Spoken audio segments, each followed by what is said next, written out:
Welcome to our show, Middle East Briefing. Today, we have a heartwarming story as Ms. Rachel, the beloved children's YouTube star, steps up to support the children of Gaza. After witnessing the emotional impact of the ongoing conflict, she has raised $50,000 for Save the Children, emphasizing that no child should suffer, regardless of their background. It's a powerful reminder of the compassion that can emerge even in the darkest times. In sports news, Neymar's journey with Al-Hilal has come to an unexpected halt as he mutually terminates his contract with the Saudi club. After struggling with injuries and limited playtime, the Brazilian forward is now set to return to his roots at Santos, where it all began. Fans are left wondering what's next for this football superstar. Lastly, tensions rise in Ireland as President Michael D. Higgins faces criticism for his comments during a Holocaust Memorial event, linking it to the Israel-Gaza conflict. This has sparked protests and a heated debate about the intersection of history and politics. As these stories unfold, please stay tuned for more detailed coverage. The Independent reports on Ms. Rachel, a beloved children's YouTube star, who has become a vocal advocate for the children of Gaza amidst the ongoing conflict. After encountering a heart-wrenching video of a young boy traumatized by bombings, she felt compelled to use her platform to raise awareness and funds for those suffering. With over 13 million subscribers, she has leveraged her influence to raise $50,000 for Save the Children's emergency fund in a matter of hours. Despite facing backlash for her stance, she remains steadfast in her mission, emphasizing that no child should endure the horrors of war. Her heartfelt messages resonate deeply, as she advocates for all children affected by violence, regardless of their background. The Independent also covers Neymar's departure from Al-Hilal, where his contract was terminated by mutual consent after a series of injuries limited his playtime.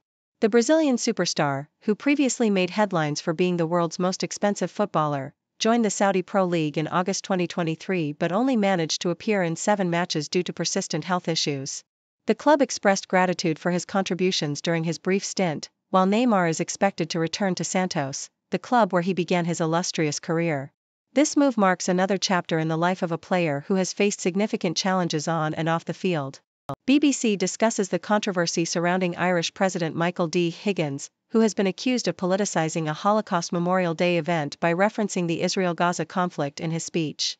The Israeli ambassador to Ireland criticized Higgins for drawing parallels between the Holocaust and current events, claiming it undermined the significance of the commemoration. During the event, some attendees protested and were removed for expressing dissent, leading to a tense atmosphere. While the Irish Minister for Foreign Affairs supported the president's remarks, the incident has sparked a broader debate about Ireland's stance on Israel and the sensitivities surrounding discussions of historical and contemporary conflicts.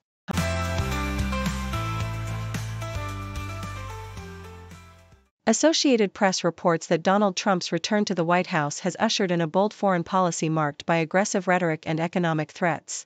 In a striking demonstration of this approach, Trump threatened Colombia with hefty tariffs after the country's president denied a U.S. military plane landing rights for deported migrants.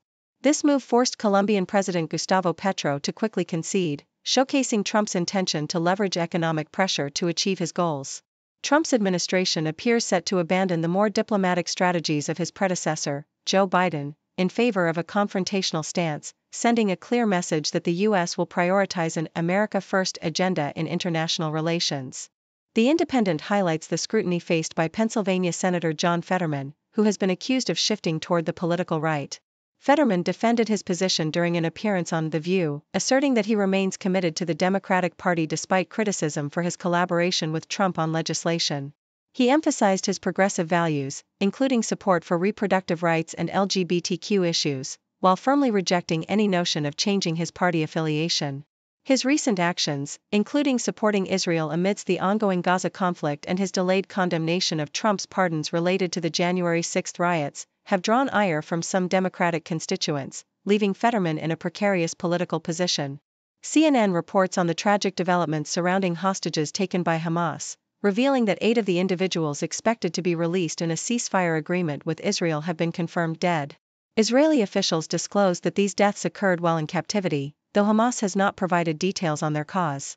The ongoing hostage situation, marked by the release of some individuals after months of captivity, underscores the harrowing conditions they faced, with many exhibiting signs of malnutrition. As families await news about their loved ones, the ceasefire has allowed thousands of displaced Palestinians to return home, highlighting the complex and devastating impact of the conflict that has persisted for over a year.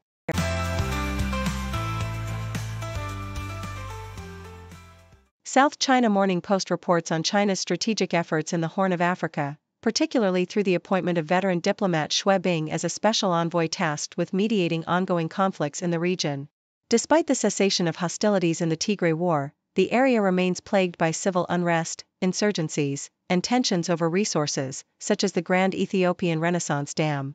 Xue's diplomatic mission emphasizes dialogue and economic development as means to address the root causes of conflicts. Recent meetings with leaders from Somalia, Ethiopia, and Eritrea highlight China's commitment to fostering peaceful resolutions through a gradual approach, with plans for a third peace conference to build consensus and promote long-term stability. The Independent reports that President Donald Trump is preparing to sign an executive order to develop a missile defense shield for the United States, akin to Israel's Iron Dome.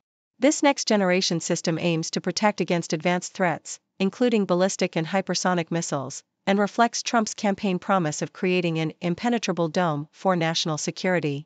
The proposed defense shield would utilize advanced technology, including space-based systems, to detect and neutralize aerial threats. While the specifics regarding costs and timelines remain unclear, this initiative aligns with ongoing U.S. military efforts to enhance air defense capabilities. Deutsche Welle highlights the European Union's renewed sanctions against Russia and its calls for unity in response to President Trump's transactional foreign policy. At a recent meeting, EU leaders expressed the need to present a united front, particularly in light of Trump's warnings to Russia regarding its ongoing conflict with Ukraine. The EU's top diplomat emphasized that a cohesive approach is essential, especially as Trump's policies could create divisions within the bloc. Additionally, Hungary's Prime Minister Viktor Orbán faced pressure to support the sanctions, ultimately aligning with the EU's stance after recognizing the implications of Trump's position on the war. The EU also discussed easing sanctions on Syria, contingent on the establishment of an inclusive government, reflecting the complex geopolitical dynamics at play.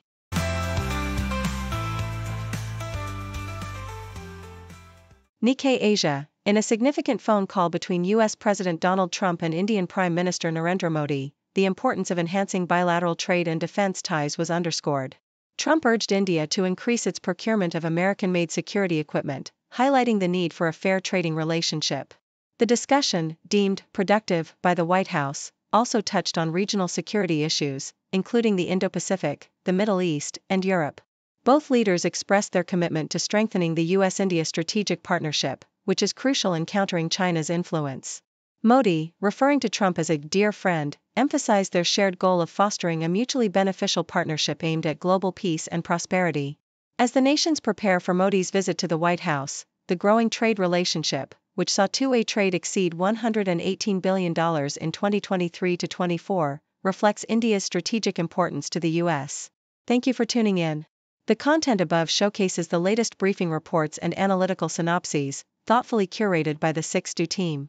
These insights stem from a wide array of reputable media outlets, think tanks, government sources, and specialized experts worldwide. We encourage you to explore these sources for a comprehensive perspective. Keep in mind that while the content may not always align with the official standpoint of 6Do Brief, it's not meant to be taken as absolute directives for decision-making. Comprising seasoned media professionals, learned scholars, and accomplished scientists, the 6Do team embodies a trailblazing, fully independent media entity. To customize 6Do Brief to meet your professional needs, you have the option to subscribe to a diverse array of briefings on our website, 6dobrief.com. Regardless of your location, you can conveniently receive 6Do Brief via email. Scrolling through the headlines, another crazy day. 6 degrees of stories, connecting in their way. From the weather to the sports, and everything we see. People making news on TV screens for free. 6 degree world, where the news comes in a whirl. Every story ties together like a ribbon in a twirl. Sit back and watch it all, big and small they call. From city lights to countryside, we're connected after all.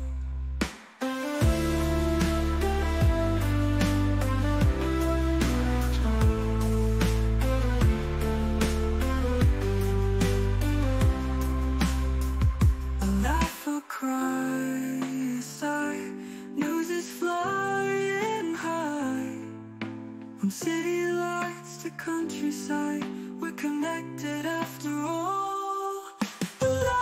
cry.